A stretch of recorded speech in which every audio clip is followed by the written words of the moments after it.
ओम जी, नमस्ते, प्रणाम, सुप्रभातम। मैं योगाचार्य विकास राणा और आप सबका स्वागत करता हूं आपके अपने यूट्यूब चैनल द पहाड़ी योगी में।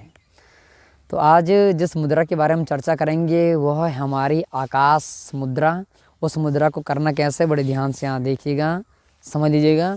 आपका जो मिडिल फिंगर है और आपका जो थंब है, मिडिल फिंगर का टिप्स और आपके थंब का जो टिप्स है, यानी कि मध्यमा और आपके अंगूठे के जो अग्रभाग है उनको परस्पर आपको ऐसे मिलाना है और बाकी 3 उंगलियां आपकी बिल्कुल ऐसे स्ट्रेट रहेंगी। दूसरी बात यहाँ पर हमें एक चीज़ समझना है कि आकाश मुद्रा, जो आकाश होता है वह बिल्कुल खाली होता है। उसी भांति से जब हम उपवास करते हैं तो उपवास करने से हमारे भीतर का जो आकाश तत्व है, क्योंकि हमारा शरीर 5 तत्वों से बना है, जिसमें कि आपका अग्नि तत्व, आपका वायु तत्व, आपका आकाश तत्व, आपका पृथ्वी तत्व, आपका जल तत्व। तो जो हमारे शरीर का जो आकाश तत्व है, जब हम उपवास करते हैं तो हमारे शरीर का आकाश तत्व का प्योरिफिकेशन होता है। और लेकिन बहुत सारे लोग क्या करते हैं कि जिस दिन वो उपवास करते हैं तो उस दिन वो लोग साबूदाना की खिचड़ी खाते हैं। महाराष्ट्र की अगर खासकर बात करें तो महाराष्ट्र में लोगों को एक पता नहीं क्या ही क्रेज है, मतलब साबूदाना खाने का।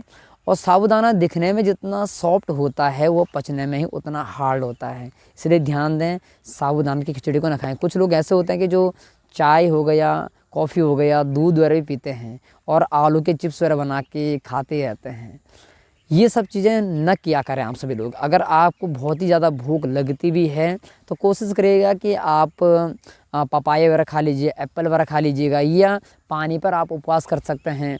आप पंचामृत पेय बना सकते हैं, आप धनिया के पानी पे उपवास कर सकते हैं, आप मेथी के पानी पे आप उपवास कर सकते हैं। लेकिन ये जो जितनी भी चीज़ें जो एसिड वगैरह बनाती हैं शरीर में, तो वो चीज़ें बिल्कुल नहीं आपको खानी है।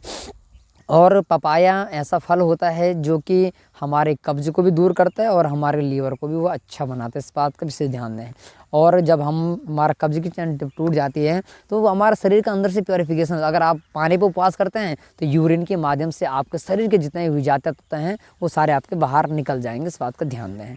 आकाश मुद्रा के जो बेनिफिट होते हैं स्पेशली ध्यान दें, जिनको कानों से कम सुनाई देता हो, कान के पर्दे फटे हो या कानों में भयंकर दर्द पीड़ा होती हो, तो आप लोग अपनी ये आकाश मुद्रा का अभ्यास करेंगे।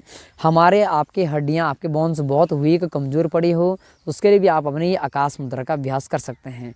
इसके अलावा हमारे हृदय को अच्छा रखने के लिए और हमारे धारणा शक्ति को बढ़ाने के लिए और हमारे हड्डियों की मजबूती के लिए और हमारे आत्म चेतना के जागरण हेतु हम अपनी ये आकाश मुद्रा का अभ्यास करें। नमस्ते, प्रणाम जी, ओम जी।